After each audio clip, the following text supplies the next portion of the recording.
కూటమి ప్రభుత్వం గద్దెనెక్కిన నాటి నుంచి లక్షల మంది అర్హులకు పెన్షన్ తొలగించిందంటూ వైసీపీ చేస్తున్న ఆరోపణలపై ఏపీ మంత్రి కొండపల్లి శ్రీనివాస్ స్పందించారు. అధికారం చేపట్టిన నాటి నుంచి ఒక్క పెన్షన్ కూడా తొలగించలేదని ఆయన స్పష్టం చేశారు.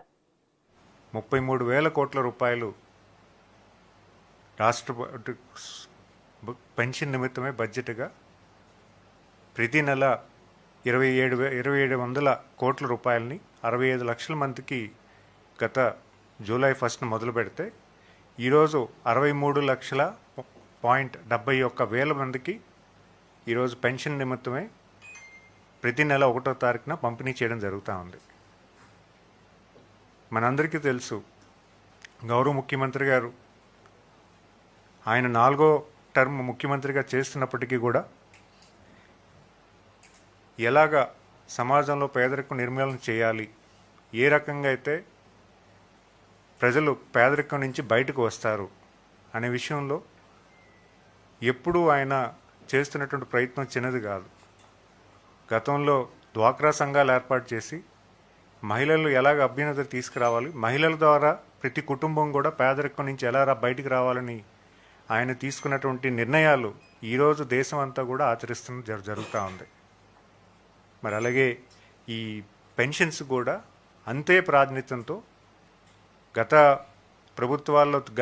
తెలుగుదేశం ప్రభుత్వాల్లో చేసుకున్నటువంటి నిర్ణయాల్లో వికలాంగులకి పెన్షన్ కల్పించడంలో కానీ, వితంతులకు పెన్షన్ కల్పించడం కానీ, వీవర్స్కి పెన్షన్ కల్పించడంలో కానీ అన్ని నిర్ణయాల్లో కూడా గత తెలుగుదేశం ప్రభుత్వంలోనే ఎక్కువ నిర్ణయాలు ఉన్న విషయం ప్రజలందరూ కూడా గమనించాలి.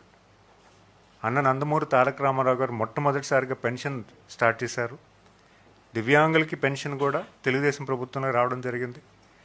అండ్ ఎందుకంటానంటే ఇవన్నీ కూడా తెలుగుదేశం ప్రభుత్వ హయాంలోనే పెన్షన్ అనేది ఎవరైతే బలహీన వర్గాలు ఉన్నాయో వాళ్ళు పేదరికం నుంచి బయటికి రావాలి, కొంత సాయం చేకూర్చాలి, కొంత సాయం వాళ్ళకి అందితే ఖచ్చితంగా వాళ్ళు వృత్తి ధర్మాన్ని చేసుకుంటూ వాళ్ళు అదనపు ఇన్కమ్ కింద ఇది ఉంటుందని ఒక ఆలోచనతో ఇవ్వడం జరిగింది. మరి అంతేకాకుండా వృద్ధాప్యం పెన్షను ఈరోజు గ్రామాల్లో మేము ప్రతి నెల 1వ తారీఖు వెళ్తూ ఉంటే చాలామంది వృద్ధులందరూ కూడా చాలా సంతోషంగా ఉన్నారు. ఎందుకంటే ఈరోజు ఎవరి మీద ఆధారపడకుండా గౌరవంగా, గర్వంగా వాళ్ళు బతికే పరిస్థితి ఈరోజు గౌరవ ముఖ్యమంత్రి గారు అవకాశం కల్పించారు. ఎందుకంటున్నారంటే మేము వెళ్తున్నప్పుడు వాళ్ళు తీసుకొచ్చినటువంటి పలకరింపు కానీ, వాళ్ళు తీసుకొచ్చినటువంటి మాకు చూపించినటువంటి అభిమానం కానీ చాలా సంతోషం వ్యక్తం చేస్తుంది. ఎందుకంటే మీ ఇస్తున్నటువంటి చిన్న సాయం అయినా కూడా ఆ కుటుంబానికి, ఆ వృద్ధాప్యంలో ఉన్నటువంటి వ్యక్తులకి చాలా సంతోషాన్ని కలిగిస్తుంది. అదేవిధంగా దివ్యాంగులకు కూడా వాళ్ళు ఒకేసారి ఈ ప్రభుత్వం ఏర్పడిన వెంటనే 3,000 నుంచి 6,000 రూపాయలు పెన్షన్ పెంచడం వల్ల కూడా వాళ్ళు కూడా చాలా సంతోషం వ్యక్తం చేయడం జరిగింది. అలాగే హెల్త్ పెన్షన్స్ ఎవరైతే పెరాలసిస్ విక్టిమ్స్ కానీ, యాక్సిడెంట్ విక్టిమ్స్ కానీ, అలాగే మస్కులర్ డిస్ఫంక్షనరీ విక్టిమ్స్ కానీ వీళ్ళు ముగ్గురు కూడా 5,000 నుంచి 15,000 పెన్షన్ పెంచడం కానీ, మరి అలాగే అంతేకాకుండా మన సీకేడి క్రానిక్ డిసీజెస్ ఎవరైతే ఉన్నాయో తలసీమా patients, kidney patients and heart transplantation patients వీళ్ళందరికీ కూడా 5,000 నుంచి 10,000 పెంచడం కానీ ఇవన్నీ కూడా ఈ ప్రభుత్వంలో చేయడం జరిగింది. వాళ్ళందరూ కూడా చాలా సంతోషం వ్యక్తం చేయడం జరుగుతుంది. ఈ ప్రభుత్వం ఇస్తున్నటువంటి చిన్న సాయం కూడా వాళ్ళకి చాలా పెద్ద సాయంగా భావిస్తూ ప్రభుత్వంతో మంచిగా ఈరోజు మంచి అభిప్రాయంతో ముందుకు వెళ్ళడం సాగుతోంది. అయితే గత కొన్ని రోజులుగా ప్రతిపక్ష నాయకులు సుమారు 4,50,000 పెన్షన్స్ తొలగించామని ఒక తప్పుడు ప్రచారం చేయడం జరుగుతూ ఉంది. 4,00,000 పెన్షన్స్, 4,50,000 పెన్షన్స్ తీసిన విషయం వాళ్ళు ఏదైనా ఆధారాలు ఇస్తే బాగుండేది. కనీసం ఏదైనా ఒక పలానా చోటు ఇన్ని పెన్షన్స్ పోయాయా కానీ, పలానా వ్యక్తికి ఈ పెన్షన్ తీసామని కానీ, ఎక్కడైనా ఒక్క వ్యక్తికైనా తీసామనే విషయాన్ని కూడా వాళ్ళు తెలియపరిస్తే బాగుండేది. ప్రభుత్వం వచ్చినటువంటి 15-16 మాసాల నుంచి ఒక్క పెన్షన్ కూడా తొలగించడానికి కూడా ఈ ప్రభుత్వం ప్రయత్నం చేయలేదు. ఎందుకంటే ప్రభుత్వం వచ్చిన తర్వాత సుమారు 65 లక్షల పెన్షన్స్ మంజూరు ఇవ్వడం జరిగింది. ఇప్పటికీ 63,71,000.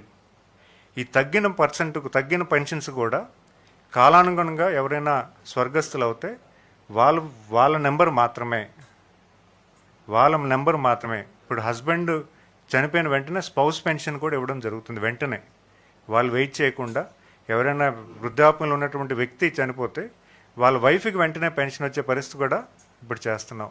అంతేకాకుండా రీసెంట్గా 1,10,000 పెన్షన్స్ కూడా కొత్త ఇవ్వడం జరిగింది, స్పౌస్ పెన్షన్స్. ఎందుకంటే 2000 మేము చేసినటువంటి సర్వేలో కూడా స్పౌస్ పెన్షన్స్ ఇప్పుడు ఇవ్వడమే కాదు, గత ప్రభుత్వంలో కూడా చాలామందికి ఇవ్వలేదన్న విషయం మాకు తెలుసుకొని సర్వే నిర్వహించుకొని సుమారు 3 లక్షల మంది సర్వేలోకి వస్తే ప్రాణాలతో ఉండి ఈరోజు ఇంకా కొనసాగుతున్న ఎలిజిబిలిటీలో ఉన్నటువంటి వ్యక్తులు 1,10,000 కింద గుర్తించి వాళ్ళకు కూడా పెన్షన్ మంజూరు చేసి గత నెల నుంచి ఇవ్వడం కూడా జరుగుతూ ఉంది. అంటే ఇవన్నీ ఎందుకు చెప్తున్నానంటే ప్రభుత్వం చాలా చిత్తశుద్ధితో చాలా మంచి ఆలోచనతో పెన్షన్ కార్యక్రమం అనేది పెద్ద ఎత్తున చేయడం జరుగుతూ ఉంది. దాన్ని ఓరవలేక దాని గురించినటువంటి మైలేజ్ని తట్టుకోలేక ఈరోజు ప్రతిపక్ష నాయకులు చేస్తున్నటువంటి విమర్శల్ని ప్రజలందరూ కూడా ఎవరు నమ్మబోరు అనే విషయాన్ని మీ అందరికీ రాష్ట్ర ప్రజలందరికీ కూడా తెలియజేస్తూ ఉన్నా. మరి అంతేకాకుండా ఈరోజు దివ్యాంగుల పెన్షన్స్ కూడా మనం మాట్లాడుకోవాలి. దివ్యాంగుల పెన్షన్స్లో 3,000 నుంచి 6,000 చేశాము, 5,000 నుంచి 15,000 చేశాము. అయితే గత ప్రభుత్వం ఏర్పడిన కొద్ది రోజుల్లోనే కోనసీమ జిల్లాలో అలాగే కడప జిల్లాలో కలెక్టర్కి వచ్చినటువంటి ఫిర్యాదుల మేరకు అక్కడ ఉన్నటువంటి కలెక్టర్స్ వెరిఫికేషన్ చేయగా గత గవర్నమెంట్లో చాలా బోగస్ డిజేబిలిటీ సర్టిఫికేట్స్ ఇష్యూ చేశారని, దానివల్ల అనర్హులు చాలామంది డిజేబిలిటీ పెన్షన్స్ తీసుకుంటున్నారనే విషయము వెలుగులోకి వచ్చింది. అప్పుడు గౌరవ ముఖ్యమంత్రి గారు ఇది ఎంతవరకు కరెక్ట్ అన్నది ఒక విశ్లేషణ చేయమంటే మేము చూసింది ఏంటంటే